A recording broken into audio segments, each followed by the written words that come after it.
All right, so you shared some fascinating stuff about market maker manipulation. Yeah. And how we can use it to our advantage, right? Yeah. And we're talking like high-frequency trading, especially with the NASDAQ Q100. Yeah, absolutely. How to turn their tactics, to potentially make us some money. Yeah, it's really about, getting deep into those order books and understanding order flow and recognizing those subtle signs of manipulation. Gotcha. Once you start to see those signs, it can really be like having an extra edge in scalping. You sent over some research about a really curious indicator, and it's a buy order executing on a downtick. Right. Now, that seems, counterintuitive, right? Because the buy should push the price up, shouldn't it? It definitely should, and that's exactly why it's so significant. When you see a buy order going through on a downtick, it could, suggest that the market maker is actually kind of subtly pushing that price down, even though they're appearing to buy. Oh, wow. They're essentially creating a bearish signal. Like disguised as a bullish one, exactly. So they're playing on expectations. Yeah. Traders see buy, they assume upward momentum. But in reality, it could be the market maker accumulating a large position at a much lower price before they drive that price back up. Wow. It's a way they can profit from, both sides of the trade. Oh, okay. Buy low, sell high, as always, right? Right. That's the name of the game. Okay, that's already making my head spin just a little bit. Yeah. You also mentioned the market making compass. What is that? Yeah. So think of that as a gauge of market maker sentiment, right? Okay. It takes into account a variety of different factors, including order flow imbalances, the frequency of those downtick executions that we just talked about, and the overall pressure on those price levels. Okay. So when the compass points bearish, when we see that and we have supporting evidence like these downtick buys we're talking about, that's when it's a strong signal that something's brewing. Okay, right. Right, we're starting to build a case here. All right. So it's not a guaranteed predictor, but it's just another piece of the puzzle to tell us what these market makers are doing. It's like being a detective, right? Yeah. No single clue tells you the whole story. Yeah. But when you start to put those pieces together, you can paint a pretty clear picture. Okay, I like that. Right. So speaking of clues, let's talk about order flow, because it seems like everybody kind of dances around what order flow is, or they're scared to really explain it. Right. What is the deal with order flow? So order flow really is the lifeblood of the market, right? You get that constant stream of buy and sell orders that are being placed and filled, every millisecond. Right. When you analyze the order flow, it's almost like listening to the heartbeat of the market. Okay. You start to understand the rhythm, the pressure behind every single price movement. So instead of just looking at the ticker, we're looking at who's buying and selling. Exactly. Yeah, and how aggressively. Exactly. How aggressively are they buying or selling? And that's the key. Gotcha. When you can read that data, you can actually start to anticipate those price movements before they happen on your charts. Wow. And that's really the key for any successful scalper. So walk us through this a little bit. Sure. If a market maker is trying to manipulate the price, what are we going to see in the order flow? So one of the most common tactics that we'll see is disguising large sell orders within that order flow, right? Right.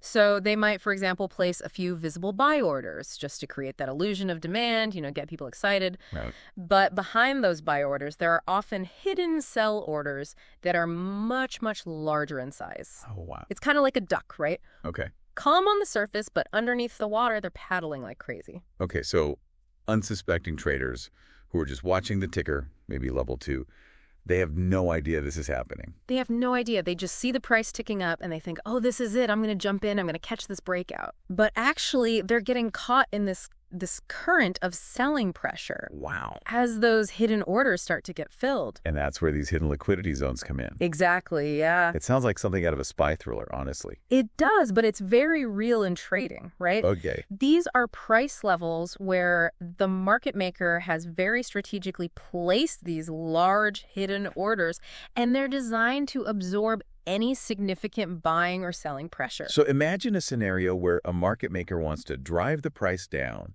They create this hidden liquidity zone just below the current price. Exactly. And then what? And then they start to subtly push the price down, maybe by executing a few well-placed sell orders, maybe even those downtick buy orders that we talked about earlier. Oh, wow. Right. They're essentially herding the unsuspecting traders right into their trap. So then they see the price dipping. They think it's a bargain. Exactly. Gotta get in now. This is it. Yep.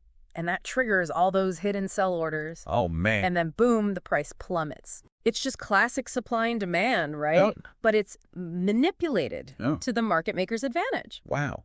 And the more we know about this, the more we can avoid it. Exactly. Or potentially even use it to our advantage. Exactly. Okay. Knowledge is power, right? I like it. So it's like they're setting this trap door. Yeah. And we're trying to learn how to, like, dance around it. Exactly. You mentioned earlier that they're not just manipulating order flow. Right. But they're actually playing these mind games with traders. Oh, absolutely. Yeah. So how does that work? So market makers, they understand that a lot of traders, they rely heavily on technical analysis. Okay. Particularly support and resistance levels. Right. Those are the lines that everybody draws on their charts. Exactly. I mean, I've always found those to be super helpful, but I can also see how they could be manipulated. Oh, absolutely. A savvy market maker, they might create a false breakout above a resistance level, for example, leading traders to believe that, oh, this is it, the surge is coming. Right. And so they all pile in, they're eager to ride that wave. They want to get in on the action. Exactly, but then The rug gets pulled out. the rug gets pulled out. Yeah. The market maker unloads their entire position right into that buying frenzy, Wow. and the price crashes back down, leaving all those traders holding the bag. Ouch. So if market makers can manipulate these, like, levels that seem reliable, Yeah. how are we supposed to know what's real and what's not? Well, that's where that deep understanding of order flow comes in, right? Okay. That's where indicators like our market-making compass are so valuable. Right. You really want to look for confirmation from multiple sources before you just jump into a trade. Gotcha. So if the price breaks a resistance level, but the order flow is weak, and our market-making compass is signaling bearish sentiment, Yeah. that's a red flag, right? Something's not right. So we've got to be detectives here. Exactly. Can't just follow these patterns. Be a detective. Okay, I like that. Right. So we're detectives. We're using the compass. Yes. What else can we use? Let's add another tool to your detective kit, all right? Okay. Have you ever heard of the volume-weighted average price? VWAP. VWAP, exactly. Yeah, I've heard of it, but I've always been a little bit fuzzy on how it actually works Sure. and how it can be helpful for, like, scalping. So think of VWAP as the average price that a security has traded at throughout the day, Okay.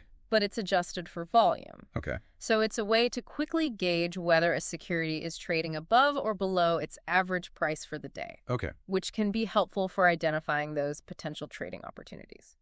So how do market makers manipulate VWAP?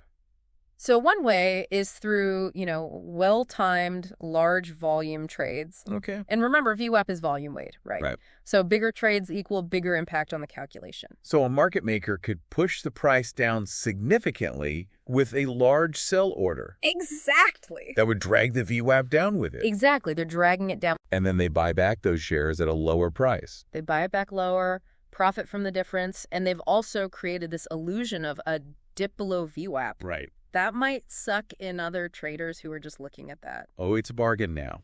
Exactly. Gotcha. So we should be looking at VWAP deviations Yeah. in combination with these other indicators. Absolutely. Like order flow, the market-making compass, to see if it's actually legit. You got it. Okay. Great. You're catching on quick.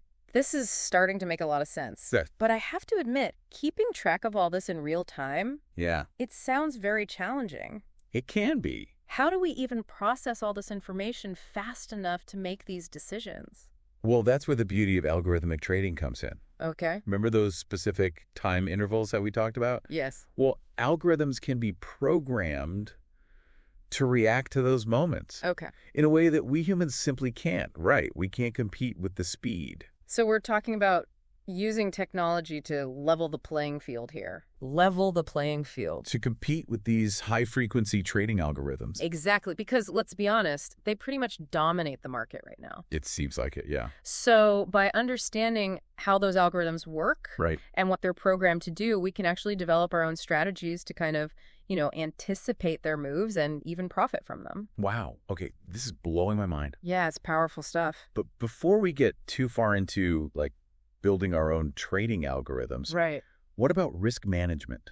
Yeah, that's important. Because it seems like one wrong move in this environment Mm. could be disastrous. You're 100% right. Risk management is absolutely paramount in any type of trading, but it's especially crucial in scalping, right? Okay. Because in scalping, those losses can add up so quickly if you're not careful. So what are some essential risk management strategies that we can use in this world of market maker manipulation? So one of the most effective tools that we use is the dynamic stop loss. Okay. Now, most traders are familiar with traditional stop loss orders. Right. Just to, like, limit your losses. Exactly. Set it and forget it. Right, but in this fast-paced world of scalping, especially with those market makers potentially influencing those price movements, Right.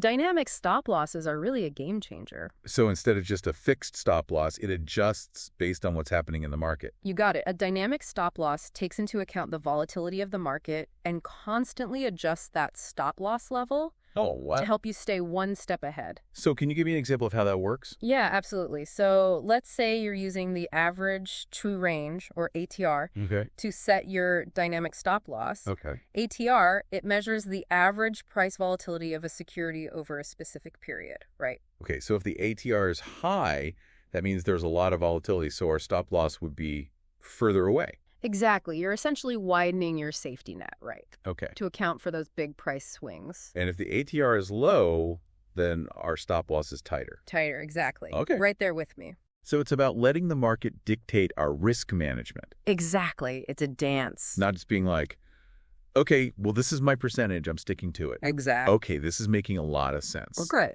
What other strategies can we use to protect ourselves? Another crucial aspect of risk management, and this is important for any type of trading, is position sizing. Right, you never want to risk more than you can afford to lose. Exactly. The golden rule of trading. Yes. But how do we determine the right position size in this world of, high frequency trading and manipulation? Exactly, yeah. It's really about finding that sweet spot, right? Okay. Finding that balance between risk and reward. So bigger bets when we're feeling confident? Well, when the market conditions are favorable. Okay. Right. So if you're seeing low volatility, you're getting those clear signals from your indicators. Yeah. You might increase your position size slightly Okay. to capitalize on that opportunity. And then smaller bets when we're not as confident. Exactly. You got it. So if it's a choppy market, we're seeing those conflicting signals. Exactly. We scale back. Scale back, protect yourself. Okay, like it. Manage that risk. So it's about adapting, being flexible. The market's always changing. Right. You got to adapt with it. Okay, this is all